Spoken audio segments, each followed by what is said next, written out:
नमस्कार दोस्तों, चलिए जानते हैं हरियाणा की 50 फटाफट बड़ी खबरों को सिर्फ 10 मिनट में। लेकिन उससे पहले यह वीडियो आप किस जगह से देख रहे हैं हमें कमेंट में जरूर बताएं। हरियाणा विद्यालय शिक्षा बोर्ड ने हरियाणा अध्यापक पात्रता परीक्षा हठेत 2026 का परिणाम और स्कोर कार्ड आधिकारिक वेबसाइट पर जारी कर दिया है। परीक्षा में शामिल अभ्यर्थी अपने पंजीकरण विवरण के माध्यम से परिणाम देख सकते हैं। बोर्ड ने सफल अभ्यर्थियों को आगे की भर्ती प्रक्रियाओं के लिए आवश्यक दस्तावेज समय पर सुरक्षित रखने की सलाह भी दी है। मुख्यमंत्री नायब सिंह सैनी ने अंबाला में आयोजित उत्कृष्ट शिक्षा पुरस्कार 2026 समारोह में 70 से अधिक विद्यालयों के 250 से ज्यादा मेधावी विद्यार्थियों को सम्मानित किया। उन्होंने कहा कि गुणवत्तापूर्ण शिक्षा ही विकसित हरियाणा की मजबूत नींव है। सरकार विद्यार्थियों को आधुनिक सुविधाएं और बेहतर शिक्षण वातावरण उपलब्ध कराने के लिए लगातार कार्य कर रही है। ग्लासगो राष्ट्रमंडल खेल 2026 में उत्कृष्ट प्रदर्शन करने वाले हरियाणा के पदक विजेता और प्रतिभागी खिलाड़ियों के सम्मान में 7 अगस्त को पंचकूला के ताऊ देवी लाल स्टेडियम में भव्य राज्य स्तरीय समारोह आयोजित किया जाएगा। कार्यक्रम में खिलाड़ियों को सम्मानित करने के साथ उनकी उपलब्धियों का सार्वजनिक अभिनंदन भी किया जाएगा। राष्ट्रमंडल खेल 2026 में भारत को मिले 13 स्वर्ण पदकों में से 7 स्वर्ण पदक हरियाणा के खिलाड़ियों ने जीतकर राज्य का गौरव बढ़ाया है। खिलाड़ियों के इस शानदार प्रदर्शन की देश भर में सराहना हो रही है। राज्य सरकार ने इसे खेल नीति खिलाड़ियों को दिए जा रहे निरंतर प्रोत्साहन का सकारात्मक परिणाम बताया है। खेल राज्य मंत्री गौरव गौतम ने बताया कि हरियाणा सरकार की खेल नीति के अनुसार राष्ट्रमंडल खेल 2026 के पदक विजेताओं और प्रतिभागियों को कुल 13.47 करोड़ रुपए की नकद पुरस्कार राशि प्रदान की जाएगी। सरकार का उद्देश्य खिलाड़ियों का उत्साह बढ़ाना और युवाओं को खेलों में उत्कृष्ट प्रदर्शन के लिए प्रेरित करना है। मुख्यमंत्री नायब सिंह सैनी ने कहा कि राज्य सरकार शिक्षा व्यवस्था में पूरी पारदर्शिता सुनिश्चित करने के लिए प्रतिबद्ध है। उन्होंने दोहराया कि भर्ती और शिक्षा प्रणाली से पर्ची खर्ची जैसी पुरानी व्यवस्था को पूरी तरह समाप्त किया जा चुका है तथा योग्य युवाओं को उनकी प्रतिभा के आधार पर अवसर दिए जा रहे हैं। सुप्रीम कोर्ट के महत्वपूर्ण फैसले के बाद गुरुग्राम की 436 बीघा भूमि पर ग्राम पंचायत का अधिकार बहाल हो गया है। इस निर्णय को स्थानीय प्रशासन और ग्रामीणों के लिए बड़ी राहत माना जा रहा है। फैसले के बाद पंचायत अब नियमानुसार भूमि का उपयोग विकास कार्यों और जनहित योजनाओं के लिए कर सकेगी। नूह में आयोजित ब्रजमंडल यात्रा शांतिपूर्ण वातावरण में संपन्न हुई। प्रशासन ने सुरक्षा के व्यापक इंतजाम किए थे, जिसके चलते यात्रा बिना किसी व्यवधान के पूरी हुई। विभिन्न समुदायों के लोगों ने आपसी भाईचारे और सौहार्द का संदेश देते हुए सामाजिक एकता की मिसाल पेश की, जिसकी व्यापक सराहना की जा रही है। हरियाणा पत्रकार संघ ने दिवंगत पत्रकार विक्रम के परिवार को आर्थिक सहायता के रूप में 15 लाख रुपए की राशि प्रदान की। संघ के पदाधिकारियों ने कहा कि पत्रकार समाज अपने साथियों और उनके परिवारों के कठिन समय में हमेशा सहयोग के लिए खड़ा रहेगा तथा भविष्य में भी यह परंपरा जारी रखी जाएगी। जींद पुलिस ने साइबर ठगी के एक मामले में कार्रवाई करते हुए शादी का झांसा देकर धोखाधड़ी करने वाली महिला आरोपी को गिरफ्तार किया है। पुलिस ने उसके कब्जे से 50,000 रुपए भी बरामद किए हैं। मामले की जांच जारी है और अन्य संभावित पीड़ितों तथा सहयोगियों की भी जानकारी जुटाई जा रही है। जींद के पुलिस अधीक्षक कुलदीप सिंह ने राजकीय कन्या वरिष्ठ माध्यमिक विद्यालय में आयोजित कार्यक्रम के दौरान छात्राओं को संबोधित किया। उन्होंने कहा कि युवा शक्ति समाज और राष्ट्र के विकास की सबसे बड़ी ताकत है। छात्राओं से आत्मविश्वास के साथ शिक्षा, अनुशासन और नैतिक मूल्यों को अपनाकर अपने भविष्य को उज्जवल बनाने का आह्वान किया। करियाना एसोसिएशन जींद की आयोजित बैठक में सर्वसम्मति से मनीष गर्ग को एक बार फिर एसोसिएशन का प्रधान चुना गया। पदाधिकारियों ने उनके नेतृत्व पर विश्वास जताते हुए व्यापारियों के हितों की रक्षा, संगठन को मजबूत बनाने तथा बाजार से जुड़े विभिन्न मुद्दों के समाधान के लिए मिलकर कार्य करने का संकल्प लिया। जींद पुलिस विभाग से सेवानिवृत्त हुए 7 पुलिस कर्मचारियों को पुलिस अधीक्षक कार्यालय में आयोजित सम्मान समारोह के दौरान भावभीनी विदाई दी गई। अधिकारियों ने उनकी ईमानदार सेवा और कर्तव्य निष्ठा की सराहना करते हुए स्मृति चिन्ह भेंट किए तथा उनके स्वस्थ, सुखद और सम्मानपूर्ण जीवन की शुभकामनाएं व्यक्त की। वुडस्टॉक पब्लिक स्कूल जींद में पर्यावरण संरक्षण को बढ़ावा देने के उद्देश्य से विशेष पौधारोपण अभियान चलाया गया। विद्यार्थियों, शिक्षकों और विद्यालय प्रबंधन ने मिलकर विभिन्न प्रकार के पौधे लगाए तथा उनके संरक्षण का संकल्प लिया। कार्यक्रम के माध्यम से प्रकृति संरक्षण और स्वच्छ पर्यावरण के महत्व के प्रति जागरूकता भी बढ़ाई गई। फरीदाबाद और गुरुग्राम में ट्रैफिक नियमों का उल्लंघन करने तथा एक्सप्रेसवे पर खतरनाक स्टंट करने वालों के खिलाफ पुलिस ने विशेष अभियान तेज कर दिया है। नियम तोड़ने वाले वाहन चालकों के चालान काटे जा रहे हैं। प्रशासन ने लोगों से सुरक्षित और वाहन करने वालों के जिम्मेदारीपूर्ण तरीके से वाहन चलाने की अपील भी की है। हरियाणा में सावन माह की शुरुआत के साथ विभिन्न जिलों के शिव मंदिरों में श्रद्धालुओं और कांवड़ियों की भारी भीड़ उमड़ रही है। मंदिरों में पूजा अर्चना और जलाभिषेक के लिए विशेष व्यवस्थाएं की गई हैं। प्रशासन ने सुरक्षा, यातायात और साफ सफाई के व्यापक इंतजाम कर श्रद्धालुओं की सुविधा सुनिश्चित की है। हरियाणा के विभिन्न ग्रामीण क्षेत्रों में पंचायती राज संस्थाओं ने स्थानीय विकास कार्यों को गति देने के लिए नए प्रस्ताव पारित किए हैं। इनमें सड़क, पेयजल, नाली, सामुदायिक भवन और अन्य बुनियादी सुविधाओं से जुड़े कार्य शामिल हैं। प्रशासन का लक्ष्य ग्रामीण क्षेत्रों में विकास योजनाओं का प्रभावी और समयबद्ध क्रियान्वयन सुनिश्चित करना है। हरियाणा कृषि विश्वविद्यालय हाव हिसार ने कम पानी में अधिक उत्पादन देने वाली फसलों की नई किस्मों पर शोध कार्य तेज कर दिया है। वैज्ञानिकों का उद्देश्य किसानों को ऐसी उन्नत तकनीक और बीज उपलब्ध कराना है जिससे जल संरक्षण के साथ बेहतर पैदावार और कृषि आय में भी वृद्धि सुनिश्चित हो सके। रोहतक और सोनीपत क्षेत्र में औद्योगिक विकास को बढ़ावा देने के लिए जिला प्रशासन और उद्योग विभाग ने नई सुविधाएं उपलब्ध कराने की पहल शुरू की है। निवेशकों को बेहतर आधारभूत ढांचा, त्वरित स्वीकृतियां और आवश्यक सेवाएं प्रदान करने पर विशेष जोर दिया जा रहा है, जिससे रोजगार के नए अवसर भी बढ़ेंगे। हरियाणा सरकार प्रशासनिक सेवाओं की तैयारी कर रहे युवाओं के लिए संचालित मुफ्त कोचिंग योजनाओं के दायरे को और अधिक विस्तारित करने की योजना पर काम कर रही है। इसका उद्देश्य आर्थिक रूप से कमजोर वर्ग के प्रतिभाशाली अभ्यर्थियों को गुणवत्तापूर्ण मार्गदर्शन उपलब्ध कराकर प्रतियोगी परीक्षाओं में सफलता के बेहतर अवसर प्रदान करना है। पानीपत और करनाल क्षेत्र में पराली प्रबंधन को प्रभावी बनाने के लिए कृषि विभाग ने इस बार पहले से ही आधुनिक कृषि मशीनों के वितरण की प्रक्रिया शुरू कर दी है। किसानों को सब्सिडी पर उपलब्ध कराई जा रही इन मशीनों से पराली का वैज्ञानिक प्रबंधन आसान होगा तथा प्रदूषण कम करने के साथ मिट्टी की उर्वरता बनाए रखने में भी मदद मिलेगी।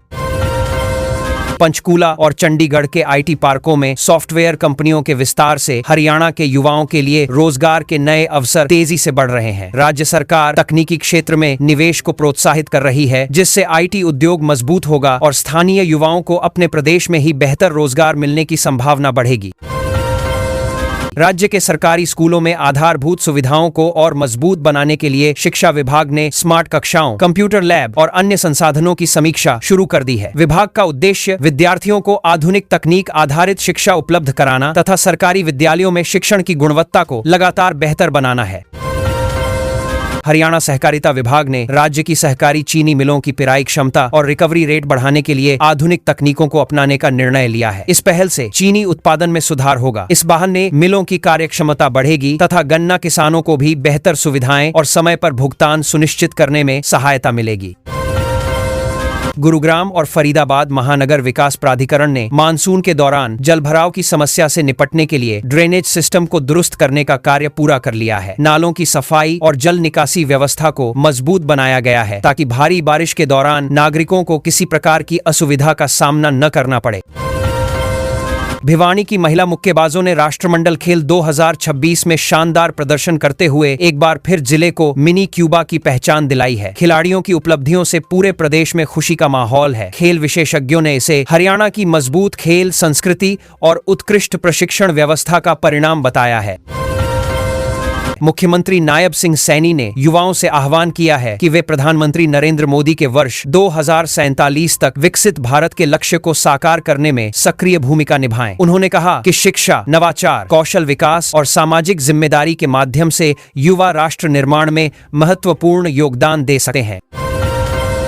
महिला एवं बाल विकास विभाग ने महिलाओं के लिए संचालित स्वरोजगार योजनाओं के तहत धन प्राप्त करने की प्रक्रिया को और सरल बना दिया है। इसका उद्देश्य अधिक से अधिक महिलाओं को आर्थिक रूप से आत्मनिर्भर बनाना, छोटे व्यवसायों को बढ़ावा देना तथा महिला उद्यमिता को मजबूत आधार प्रदान करना है। उत्तर हरियाणा बिजली वितरण निगम और दक्षिण हरियाणा बिजली वितरण निगम ने बिजली चोरी रोकने तथा लाइन लॉस कम करने के लिए स्मार्ट मीटर लगाने के अभियान में तेजी ला दी है। इस पहल से बिजली आपूर्ति व्यवस्था अधिक पारदर्शी बनेगी, राजस्व में सुधार होगा और उपभोक्ताओं को बेहतर सेवाएं उपलब्ध कराई जा सकेंगी।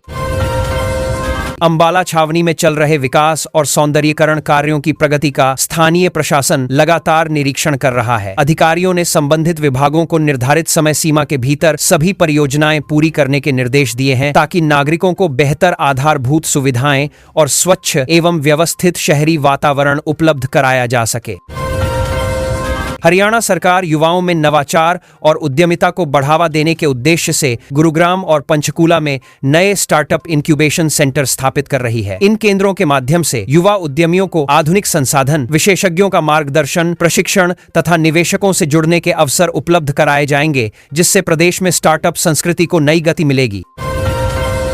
हरियाणा पुलिस के आधुनिकीकरण अभियान के तहत राज्य के सभी थानों में डिजिटल रिकॉर्ड प्रणाली और CCTNS नेटवर्क को और अधिक सुदृढ़ बनाया जा रहा है। इस पहल से शिकायतों के निस्तारण में तेजी आएगी, रिकॉर्ड सुरक्षित रहेंगे तथा पुलिस सेवाओं में पारदर्शिता, जवाबदेही और कार्यकुशलता में उल्लेखनीय सुधार होगा। पिंजौर और मोरनी की पहाड़ियों में इको टूरिज्म को बढ़ावा देने के लिए नए ट्रैकिंग रूट, नेचर कैंप और पर्यटक सुविधाओं का विकास किया जा रहा है। पर्यटन विभाग का उद्देश्य प्राकृतिक सौंदर्य को संरक्षित रखते हुए पर्यटकों को बेहतर अनुभव उपलब्ध कराना तथा स्थानीय लोगों के लिए रोजगार और आय के नए अवसर सृजित करना है। चरखी दादरी जिले में खेल प्रतिभाओं को प्रोत्साहन देने के लिए युवा मामले एवं खेल विभाग ने खेल अकादमियों के विकास हेतु विशेष अनुदान राशि जारी की है। इस राशि का उपयोग आधुनिक खेल सुविधाओं के विस्तार, प्रशिक्षण संसाधनों के विकास और खिलाड़ियों को बेहतर अभ्यास का वातावरण उपलब्ध कराने में किया जाएगा। हरियाणा के सभी विश्वविद्यालयों में राष्ट्रीय शिक्षा नीति NEP के तहत क्रेडिट ट्रांसफर प्रणाली और व्यावसायिक पाठ्यक्रमों को प्रभावी ढंग से लागू कर दिया गया है। इस व्यवस्था से विद्यार्थियों को विषय चयन में अधिक लचीलापन मिलेगा तथा रोजगारोन्मुख शिक्षा को बढ़ावा देकर उच्च शिक्षा की गुणवत्ता को और मजबूत बनाया जाएगा। राज्य सरकार ने नागरिकों को घर बैठे अधिक से अधिक सरकारी सेवाएं उपलब्ध कराने के लिए सरल पोर्टल के दायरे का विस्तार किया है। अब विभिन्न विभागों की अनेक सेवाएं ऑनलाइन माध्यम से आसानी से प्राप्त की जा सकेंगी, जिससे लोगों का समय बचेगा और सरकारी कार्यों में पारदर्शिता तथा सुविधा दोनों बढ़ेंगी। पलवल और आसपास के क्षेत्रों में आधुनिक कृषि उपकरणों पर मिलने वाली सरकारी सब्सिडी के लिए किसानों से ऑनलाइन आवेदन आमंत्रित किए गए हैं। कृषि विभाग ने पात्र किसानों से निर्धारित समय सीमा के भीतर आवेदन करने की अपील की है ताकि उन्हें आधुनिक मशीनों का लाभ मिल सके और खेती अधिक लाभदायक बन सके। हरियाणा खेल विभाग ने राज्य के खेल स्टेडियमों में घास के मैदानों, सिंथेटिक ट्रैक और अन्य खेल सुविधाओं के रखरखाव के लिए विशेष बजट आवंटित किया है। इस पहल का उद्देश्य खिलाड़ियों को बेहतर प्रशिक्षण वातावरण उपलब्ध कराना तथा राष्ट्रीय और अंतर्राष्ट्रीय स्तर की खेल प्रतियोगिताओं के लिए आधारभूत ढांचे को मजबूत बनाना है।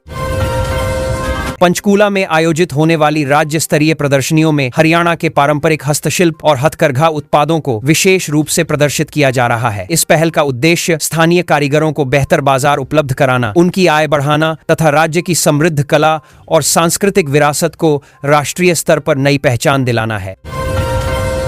हरियाणा में पर्यावरण संरक्षण को बढ़ावा देने के लिए पौधगिरी अभियान के तहत सरकारी और गैर सरकारी संस्थाओं द्वारा बड़े पैमाने पर पौधारोपण का संकल्प दोहराया गया है। अभियान का उद्देश्य हरित क्षेत्र का विस्तार करना, पर्यावरण संतुलन बनाए रखना, जलवायु परिवर्तन के प्रभाव को कम करना तथा लोगों में प्रकृति संरक्षण के प्रति जागरूकता बढ़ाना है।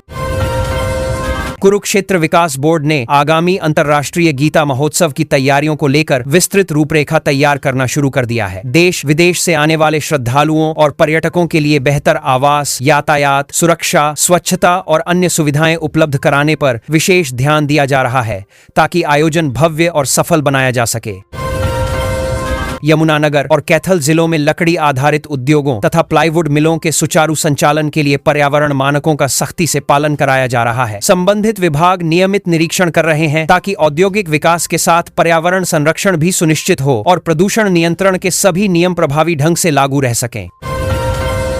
महेंद्रगढ़ और रेवाड़ी क्षेत्र में पर्यटन को बढ़ावा देने के उद्देश्य से ऐतिहासिक धरोहरों के संरक्षण और जीर्णोद्धार का कार्य तेज किया गया है। पुरातत्व विभाग विभिन्न स्थलों के विकास पर काम कर रहा है, जिससे पर्यटकों को बेहतर सुविधाएं मिलें और क्षेत्र की ऐतिहासिक एवं सांस्कृतिक विरासत को नई पहचान प्राप्त हो सके।